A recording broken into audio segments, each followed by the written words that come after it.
back here in our patterning department, we are working on a bench seat. So I thought we'd do a separate video and show you how to recover your headrests so that you can go from this dirty, nasty thing to a brand new one, which we have outside sitting in the sun just now so that it gets nice and soft. We're going to bring that in and show you how to do this. This is really very easy, but putting new covers on is going to make your bench seat or your bucket seat look 100% better.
You can probably see from this, recovering this actually is taking less time than it takes for my introduction and closing on this.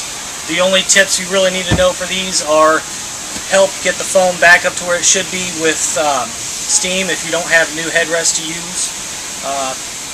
Warm up your covers and don't pull them too tight because you don't want to lose the shape of this. Obviously the owner is going to change this out to be black. This is very easy. Very simple. You can do it probably in 15 minutes or less. Give us a call at 1-800-342-0610. You can visit us on the web at www.puiinteriors.com and let us know if you need help with anything else.